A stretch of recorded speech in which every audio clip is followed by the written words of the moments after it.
ఈ బీసీల రిజర్వేషన్లు అమలు కావాలి అని అంటే తమిళనాడు రాష్ట్రం ఏ రకంగానైతే సాధించుకున్నదో 9వ షెడ్యూల్లో రాజ్యాంగ సవరణ చేసి 9వ షెడ్యూల్లో చేర్చడం ద్వారానే సమస్య పరిష్కారం అవుతుంది అనేటువంటి విషయాన్ని మేము పదే పదే చెప్పినాం. మాకు అనుభవం ఉంది, సుదీర్ఘకాలం పాటు దేశాన్ని పాలించడం, మాకెవరు సూచనలు సలహాలు ఇవ్వాలనేటువంటి అవసరం లేదు అని అన్నారు. శాసన మండలిలో శాసనసభలో బీసీ బిల్లుల ప్రవేశపెట్టినప్పుడు దానిలో జరిగినటువంటి చర్చల సందర్భంగా శాసనసభలో మా మిత్రులు కొందరు, శాసన మండలిలో నేను కూడా మాట్లాడినటువంటి క్రమంలో మేము సంపూర్ణమైనటువంటి మద్దతు ఇస్తాం.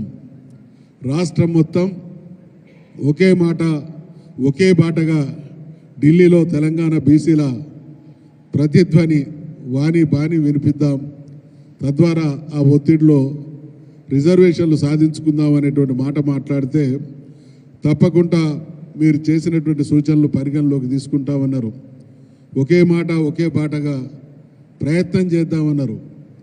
తీరా మాలాంటి వాళ్ళకు కనీస సమాచారం లేకుండా, ఈ కనీస సమాచారం ఎందుకు లేదు అనంటే వాళ్ళు అక్కడ చేసేటువంటి డొల్లతనం, వాళ్ళు అక్కడ చేసేటువంటి నిష్క్రియ, ఢిల్లీ మీద ఒత్తిడి తెచ్చేటువంటి క్రమంలో తీసుకోవాల్సినటువంటి చర్యలు, చేయాల్సినటువంటి ప్రయత్నాలు, ఆ ప్రయత్నాల్లోని డొల్లతనం మేము అర్థం చేసుకుంటాం కాబట్టి, దాన్ని ఎక్స్పోజ్ చేస్తాం కాబట్టి, వాళ్ళ చిత్తశుద్ధి, వాళ్ళ నిజాయితీ, వాళ్ళ నిబద్ధత ప్రశ్నించబడుతుంది కాబట్టి మమ్మల్ని పక్కన పెట్టి చేయాల్సినటువంటి ప్రయత్నం చేయకుండా, రావాల్సినటువంటి బీసీ రిజర్వేషన్లను సాధించకుండా ఇవాళ తిరుగుముఖం పట్టేటువంటి క్రమంలో బీసీ రిజర్వేషన్ల విషయంలో ఎవరో అడ్డుకుంటున్నారనే మాట మాట్లాడుతూ ఉన్నాను.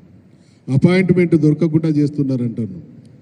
అయ్యా రేవంత్ రెడ్డి గారు, నీకు రాష్ట్రపతి గారి అపాయింట్మెంట్ కన్నా ముందు అనేక సందర్భాల్లో మీ నాయకుడైనటువంటి రాహుల్ గాంధీ గారి అపాయింట్మెంట్ కూడా దొరకలేదు అని పత్రికలు పుంకాలుగా రాసినాయి. ఎవరన్నా మాకు అపాయింట్మెంట్ ఇవ్వాలనంటే దొంగను చూసినట్టు చూస్తూ ఉన్నారు అని అంటావు అని మీరే మాట్లాడి, చెప్పుల దొంగను చూసినట్టు చూస్తూ ఉన్నారని మీ అంతటా మీరు మాట్లాడి ముఖ్యమంత్రి స్థాయిని దిగజార్చి, తెలంగాణ రాష్ట్ర పరువు ప్రతిష్టను దిగజార్చి ఇవాళ రాష్ట్రపతి గారు అపాయింట్మెంట్ ఇవ్వలేదు, దాని వెనుక కుట్ర ఉన్నది అనేటువంటి నీలాప నిందలు వేయడం ద్వారా బీసీ సమాజాన్ని ఏమార్చేటువంటి ప్రయత్నం చేస్తూ ఉన్నావు. ఇవన్నీ కూడా ప్రజాక్షేత్రంలో బీసీ నాయకులుగా మేము, ఇతరత్ర వర్గాలు కూడా ఎప్పటికప్పుడు ఎక్స్పోజ్ చేస్తాం, మిమ్మల్ని నిలదీస్తాం. 42% రిజర్వేషన్లు మాత్రమే తెలంగాణ ప్రజలకు మీరు కామారెడ్డి డిక్లరేషన్ రూపేణా ఇచ్చినటువంటి హామీలు అమలు చేయడమే నీ నిబద్ధతకు నిదర్శనం తప్ప ఏది జరిగినా అది తెలంగాణ బీసీలకు ద్రోహం చేసినట్లే అనేటువంటి విషయాన్ని మేము తీవ్రంగా వ్యాఖ్యానిస్తూ ఉన్నాం. అదే క్రమంలో కొన్ని విషయాలు దాన్ని కామెంట్ చేయాలంటే కూడా మనసు బాధ అవుతుంది. రాహుల్ గాంధీ గారు ప్రధానమంత్రి అయితేనే రిజర్వేషన్లు సాధ్యమని అంటా ఉన్నాం. అంటే గోడకు మనం రాస్తాం కదా, రేపు తిరిగిరా అని ఏదో రాతలు లాంటిది, ఎప్పుడు చూసినా అది గట్నే కనబడుతుంది. రాహుల్ గాంధీ గారు ప్రధానమంత్రి ఎప్పుడు కావాలి, బీసీలకు న్యాయం ఎప్పుడు జరగాలి.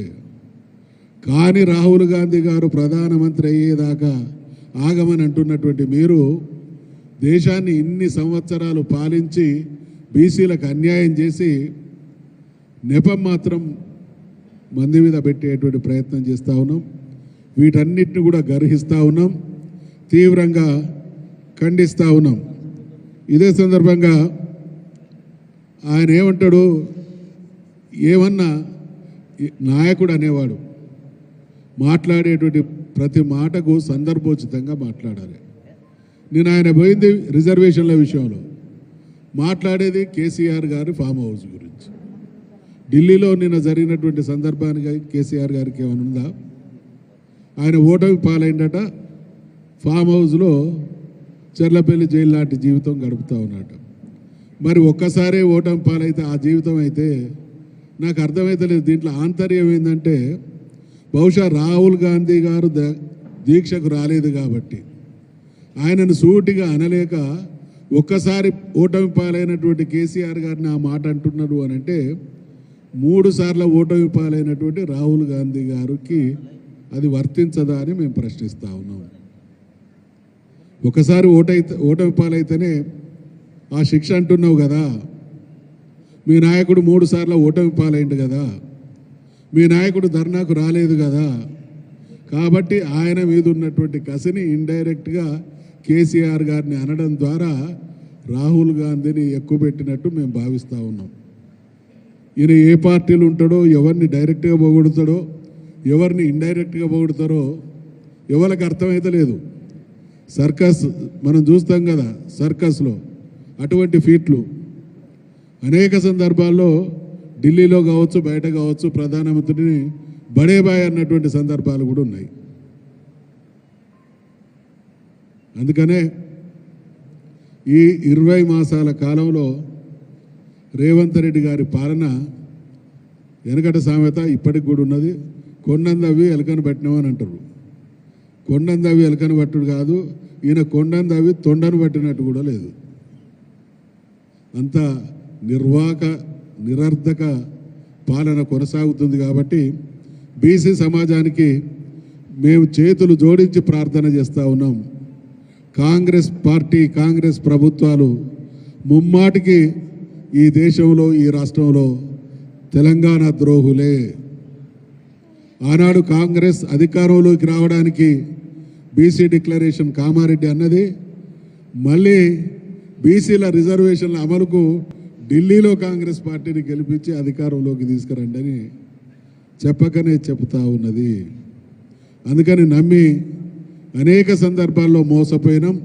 ఇక నమ్మడం కాదు, ఇటువంటి ద్రోహుల పట్ల బదలా తీసుకోవాలి. తెలంగాణ వాదాన్ని బలంగా చాటుకోవాలి. తెలంగాణ సమాజానికి బీసీలకు న్యాయం జరగాలంటే బీసీలు ఒక శక్తిగా అవతరించాల్సినటువంటి అవసరం ఉంది. కాబట్టి ఎప్పటికప్పుడు ఇలాంటి కుట్రల్ని ఛేదించుకుంటూ మీ పక్షాన పోరాడడానికి బీఆర్ఎస్ పార్టీ నాయకులుగా మేము సర్వదా సన్నద్ధంగా ఉంటామనేటువంటి విషయాన్ని మరొక్కసారి మనవి చేస్తూ సెలవు తీసుకుంటా ఉన్నా. జై తెలంగాణ.